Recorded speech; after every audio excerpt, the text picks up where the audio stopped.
people like me. You need people like me so you can point your fingers and say, that's the bad guy. That's the bad guy. That's the bad guy. That's the bad guy. That's the bad guy.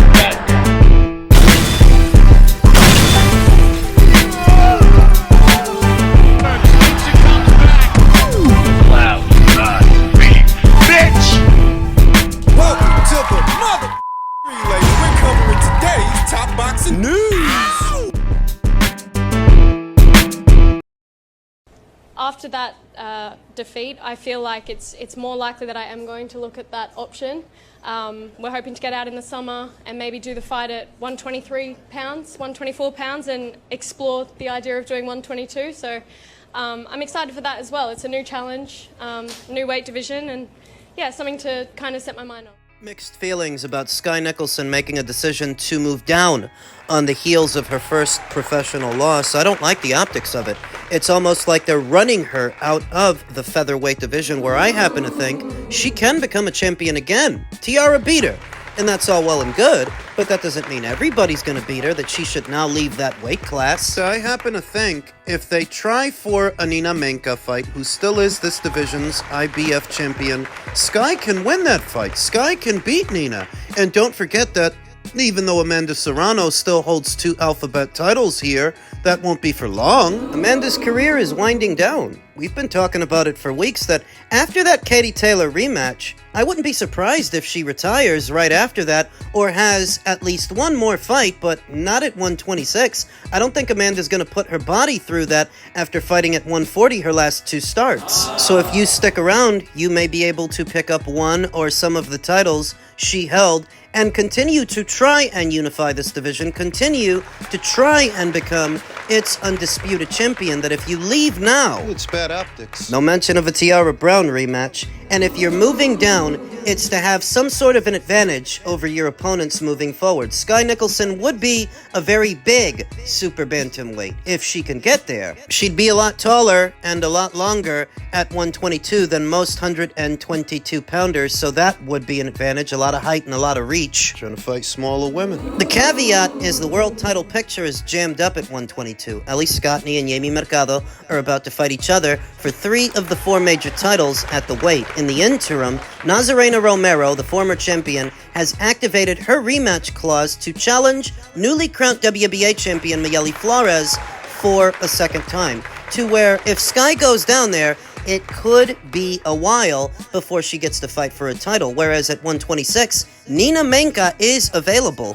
Nina just fought. She just beat Daniela Bermudez for the second time. So why not pursue her, and why not pursue that fight? Tell Eddie to make her an offer. And I hate to be the bearer of bad news, but moving down to 122 to fight naturally smaller women doesn't really solve the problem, doesn't really fix why Skye lost to Tiara, and it's because of what I've been saying. She ain't got no inside game. She's an outside cutie pie. Can't take the heat in the kitchen, where she needs to learn to be more assertive, like she was with Derek Chisora this past weekend. How are you? Oh, yeah? Good, thanks. When are we gonna grab dinner? Whoa, whoa, whoa, whoa. Well, when are we gonna grab dinner? Don't be coming at me like that. Don't you like dinner or what? I like dinner on my own.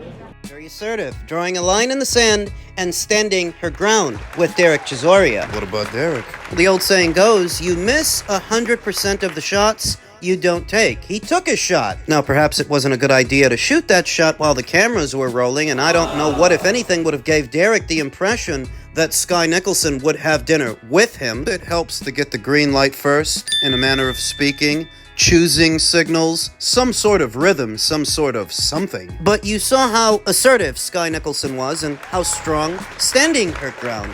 That's how she needs to be in the pocket. Mid-range to inside, she needs to learn to be a bit of an infighter. Not all the time, but enough that she can handle herself when the situation calls for it, when someone crashes the pocket. That running down to 122 doesn't solve that problem. Needs to learn how to handle herself mid-range to inside. Otherwise, every time a pressure fighter, some aggressive fighter comes calling, it's going to be the same thing. Going to 122 is not the answer. In other news, Aegis Klimas and Alexander Krassyuk bemoan inactivity as world champions Murtazaliev and Yanibek. Wait patiently. During a whirlwind 6-month period in 2024, Bakram Murtazaliev won and defended the IBF Junior Middleweight World title with a pair of stoppage wins on away soil. Jack Colkay announced his retirement in September as he transitioned to coaching life, while former WBO world champion Tim Kazoo was eerily dismantled in ways that provide intrigue, having already begun an ambitious rebuild that continues July 19th with the Sebastian Fundora rematch for the WBC title. Meanwhile, Murtazaliev, who called out Fundora after his 4th round finish of overmatched challenger Cordell Booker on March 22nd, still awaits a fight date. Last week, the IBF began their 30-day negotiation period for a mandatory title defense between the unbeaten Russian and number 1 contender Erickson Lubin before purse bids are called.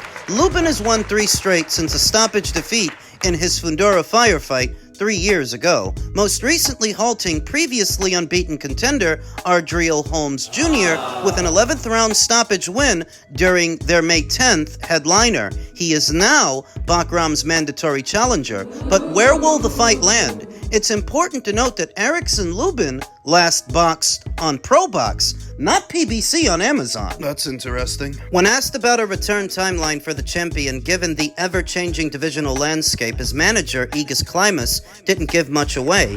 It's hard to say, and I don't like predicting fights, whether it's Fundora and Zayas, but we're in talks, so hopefully he'll be back mid-summertime, say July or August, he told The Ring. Xander Zayas versus Jorge Garcia Perez is expected July 26th in New York for the newly vacated WBO title, after the sanctioning body stripped Fundora after failing to notify them of his plans elsewhere rather than make a mandated defense against Zayas. Alex Krassyuk, known most notably as unified heavyweight champion Oleksandr Usyk's longtime promoter, has a stable of fighters too.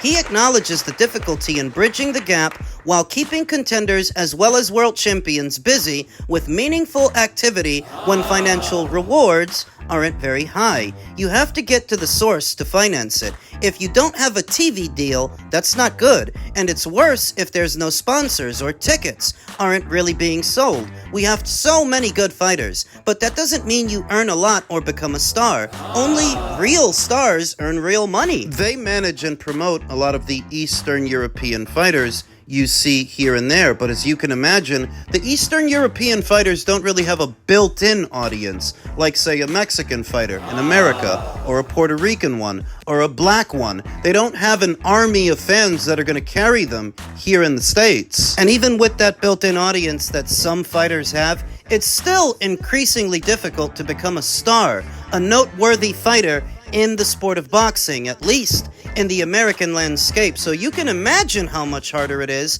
for the Eastern Europeans. Bakram and Yanibek can both unify. They're undoubtedly two of the best in their respective divisions, but aren't well recognized, so it's up to their promoter to build their profiles, even now. Bakram is promoted by Kathy Duva at Main Events, and Yanibek is promoted by Top Rank. Yanibek has been pictured in meetings with Gennady Golovkin and the president of Kazakhstan Boxing's Federation, Shamurat Mutalip, recently, while savoring a violent 5th-round stoppage win over previously unbeaten challenger Anuel Namasenge last month. After a 4th consecutive knockout win, he has again reiterated a desire to become undisputed champion at middleweight, and judging by recent comments from the WBC champion Carlos Adames, the Dominican's unwillingness to face WBA champion Erislandy Lara out of respect could well accelerate talks for a 3-belt unification later this year.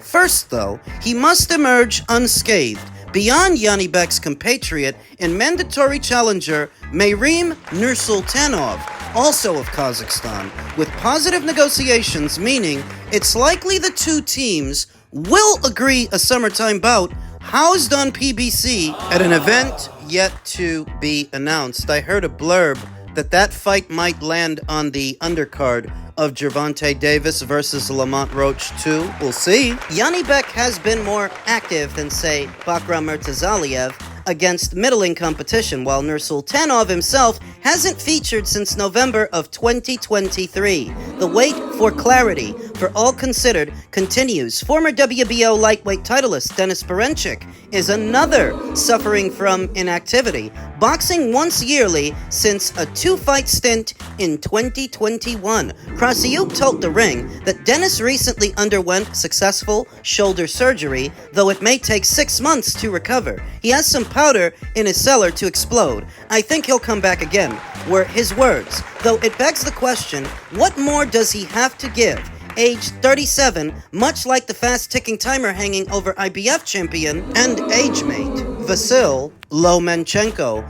These fighters need an area of opportunity because their ability alone, and they have it, doesn't seem to be enough. Boxing is a funny old game. To where a boxer who is not as good a boxer as you are could be making way more money than you do and be more well-known. Look at Chris Eubank Jr. If you put Chris in the ring with Yanni Beck, I think Yanni Beck would stop him. I'm convinced. Yanni Beck would knock him out. But which one of them is making multi-millions? Which one of them is more well-known? Chris. And it's not because he's got this stellar resume or all this ability, it's because of his surname. That sometimes boxing doesn't seem like a meritocracy. Look at Bakram. He made a big splash knocking out Tim Kazoo. But that was a while ago. Now he's struggling to get a fight date. My solution, if anybody is listening, is for Turkey El Sheikh to intervene. The money that you paid Ryan, or Devin, or Teofimo for that Times Square stinker, you could have spent on these guys. You could have got Yanni Beck a fight with Lara. Lara's not doing anything. Even if Carlos Adames is otherwise preoccupied, Lara is free, so why not finance a fight between Yanni Beck and Lara? And Bakram? Bakram is free at the moment, and Sergey Bohachuk just fought this past weekend against Mikhail Fox. Won a decision. Sergey's fought on 2 of Turkey's shows. Bakram has yet to do so. Why not make a fight between them? It promises to deliver. It will be a fan-friendly action fight. These are the guys who need Turkey's help the most. Not Ryan, not Devin. And what sort of speaks to Bob Arum's recent commentary about Turkey paying out all this money to all these boxers. Maybe it's going to the wrong ones. They had a reason to really give the crowd an entertaining fight because their next fight had already been agreed to, but they stood to make money, extra money from the pay-per-view, from the gate, so there was an incentive always for them to look good. Now that incentive is gone because they promised great money for their next fight, and their only sure way they're going to get it is to not engage in a fight. It was an honest mistake on Turkey El Sheikh's part. That proliferation of fighters on the Times Square bill that seems to have disappointed everyone, Bob Arum included, who's gone on the attack that these youngsters have no incentive to perform. Not when they know that the money is guaranteed and they just want to make it to the next payday safely. But I don't think Turkey is to blame or the opportunities that he's providing. When it comes to those youngsters, the American ones, that's just a lack of morale. That's just a lack of drive that you're seeing from them. But just imagine if it were Bakram Murtazaliev in Devin Haney's place, or Yanibek Alamkhanalai. No, I don't think anyone would have been disappointed. I think Turkey would have got his money's worth. In fact, I think he would have been able to save money. Not that Turkey has to clip coupons or anything, because he doesn't, but he would have got more bang for his buck than frittering away millions of dollars on these young upstarts. I think the performances would have been a lot more memorable than what we got in Times Square that most people are trying to forget. It's a waste. So when I hear Igis Klimas and Alex Krassyuk talking about how their fighters have been unfortunately inactive, still waiting for a fight date, I'm just wondering, where is Turkey in all of this? And why isn't he using these guys? There are some fighters that have already made several Riyadh season appearances. Sergey Bohachuk made 2. I think Jayo Pataya made 2 or 3. Hamza Shiraz, Joseph Parker, Deontay Wilder. The names of Bakram Murtazaliev and Yanibek Alimkhanalai should theoretically be welcome additions because they're not going to lay an egg like Devin Haney. See, the difference between those guys and Devin is that they're hungry. Devin is not. Ryan is not. Devin Haney's been overpaid for years now. Overpaid by Matchroom, overpaid by Top Rank, and Ryan, the only reason Ryan's popular, or is seen as popular, is because of his social media following, not his ability as a boxer. It's not because of anybody that he beat or a belt that he won. It was all centered around the number of Instagram followers he had and the potential to turn that into pay-per-view sales. But you saw him. You saw how he fought. You don't need to waste any more time or any more money on Ryan Garcia. He thinks he's such a big draw. Let him sell his own tickets. Pay yourself, since you're such a star. The guys that could really use Turkey LL Sheik's help, and for me and my money, the guys who actually belong on television are the guys like Bakram, the guys like Yanibek, the hungry ones, the mean-spirited ones, the nasty ones that are gonna go in there and fight. And with those guys, you ain't gotta break the piggy to get them in the ring. You could get them in a meaningful fight for a fraction of what you paid Ryan, what you paid Devin, what you wasted. Because you didn't get much back.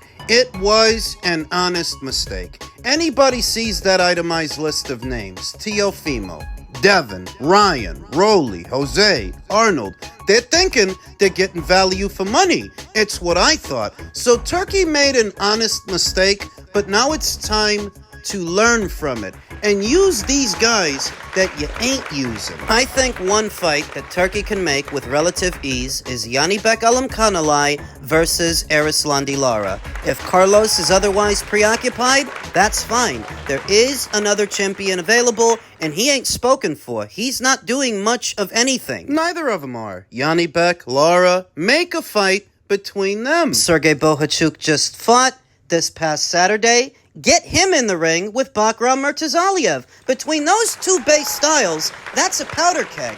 That's pure fireworks. Make a fight between them. It was all sunshine and rainbows when Turkey was working with the more international fighters, not the American ones. It's when he works with the American ones that he hits a snag, a stumbling block. The American boxer really isn't what he used to be. Now, I've heard rumors and rumblings that Turkey is fast finding that out. That the American boxer seems less a gladiator and more a shyster, more a con man, a highfalutin prima donna that is more trouble than he is worth. My recommendation is stay international. The international guys ain't gonna give you that problem. Send a message to the Americans. Oh, you think you're so big a star? Then you can get out there on your own and generate your own money with your own ticket sales and your own pay-per-view buys. Go ahead. You're a star. Do it. I'm a customer, Turkey. I am a consumer that regularly spends money on boxing, and I could go the rest of my life without seeing Ryan or Devin